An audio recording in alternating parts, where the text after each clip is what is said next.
نحمدہ ونصلی علی رسولہ الکریم اما بعد فاعوذ باللہ من الشیطان الرجیم بسم اللہ الرحمن الرحیم۔ ناظرین کرام، سیرت النبی صلی اللہ علیہ وآلہ وسلم کے 26ویں سبق کے ساتھ ہم آپ کی خدمت میں حاضر ہیں۔ عرب شریف کا جغرافیہ اور معاشرت کا سبق ہمارا چل رہا ہے، آج ہم اس کا 6واں حصہ پڑھیں گے۔ اللہم صلی علی محمد النبی الامی وعلی آلہ وسلم تسلیما کثیرا کثیرا۔ شمائل میں ہے کہ ایک دفعہ ایک صحابی حضرت صلی اللہ علیہ وسلم کے ہم ردیف تھے، انہوں نے امیتہ کا ایک شعر پڑھا۔ ناظرین، یہاں پہ ہم ایک غلطی کا ازالہ کرتے ہیں۔ پچھلے سبق میں ہم نے یہ نام بار بار امیہ پڑھا تھا، اس بندے کا نام در حقیقت امیتہ تھا اور یہ شاعر تھا اور یہ مشہور رئیس تھا طائف کا، اور یہ دشمن اسلام اللہ اور اللہ کے رسول کے دشمن عتبہ کا یہ کزن تھا۔ شمائل میں ہے کہ ایک دفعہ ایک صحابی حضرت صلی اللہ علیہ وسلم کے ہم ردیف تھے، انہوں نے امیتہ کا ایک شعر پڑھا۔ حضرت صلی اللہ علیہ وسلم نے فرمایا، اور انہوں نے 100 شعر پڑھے۔ ہر شعر کے ختم ہونے پر آپ فرماتے جاتے تھے کہ اور آخر میں آپ نے فرمایا کہ امیتہ مسلمان ہوتے ہوتے رہ گیا۔ ابن حشام نے بت پرستی کی مخالفت کرنے والوں میں انہی چاروں کا نام لکھا ہے، لیکن اور تاریخی شہادتوں سے ثابت ہوتا ہے کہ عرب میں اور متعدد اہل نظر پیدا ہو گئے تھے جنہوں نے بت پرستی سے توبہ کی تھی۔ ان میں سب سے زیادہ مشہور شخص عرب کا نامور خطیب قص بن سعدہ الایاوی ہے۔ اس کا تذکرہ آگے آتا ہے۔ ایک شخص قیس بن نشیہ تھا، جس کی نسبت حافظ ابن حجر نے اصابہ میں ہی لکھا ہے کہ جاہلیت کے زمانے میں خدا پرست ہو چکا تھا اور حضرت صلی اللہ علیہ وسلم کی بعثت پر مشرف با اسلام ہوا۔ یہ تحقیق نہیں کہ دین ابراہیمی کو حنیفی کیوں کہتے ہیں۔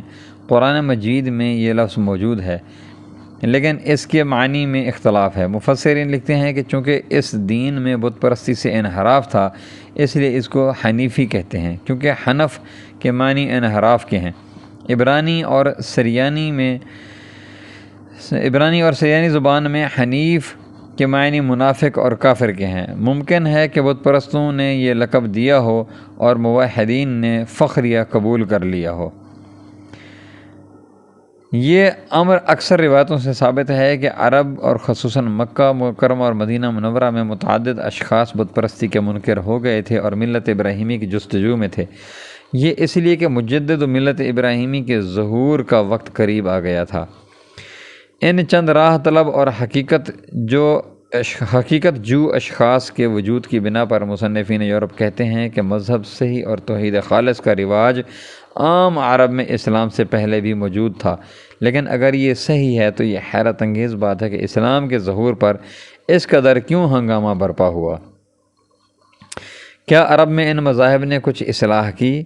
جیسا کہ اوپر بیان ہوا، عرب میں تمام مشہور مذاہب موجود تھے، یہودیت بھی، نصرانیت بھی، مجوسیت بھی، حنفیت بھی، اور عقلی بلند پروازی کی معراج الہاد بھی۔ لیکن ان سب کا نتیجہ کیا تھا؟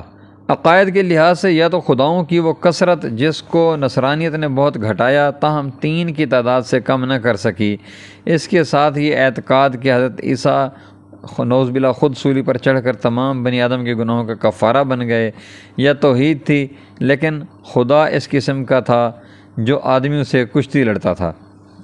بتوں پر آدمیوں کی قربانی چڑھائی جاتی تھی، باپ کی منکوحہ بیٹے کو وراثت میں ملتی تھی، حقیقی بہنوں سے ایک ساتھ شادی جائز تھی، ازدواج کی کوئی حد نہ تھی، قمار بازی، شراب نوشی، شراب خوری، زنا کاری کا رواج عام تھا۔ بے حیائی کی یہ حالت تھی کہ سب سے بڑا نامور شاعر امر القیس، جو شہزادہ بھی تھا، قصیدہ میں اپنی پھوپھی زاد بہن کے ساتھ اپنی بدکاری کا قصہ مزہ لے کر بیان کرتا ہے، اور یہ قصیدہ کعبہ پر آویزاں کیا جاتا ہے۔ استغفر اللہ۔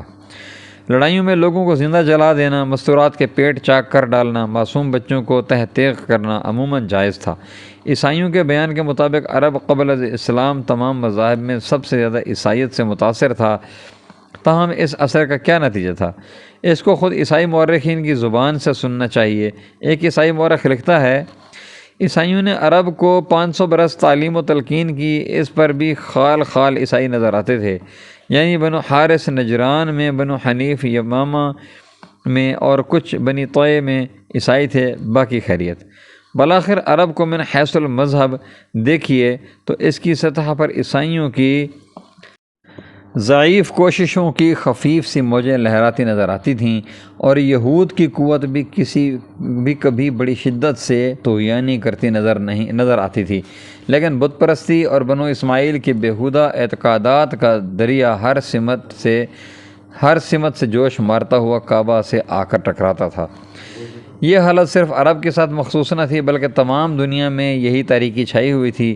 اس کی تفصیل کتاب کے دوسرے حصہ میں آئے گی۔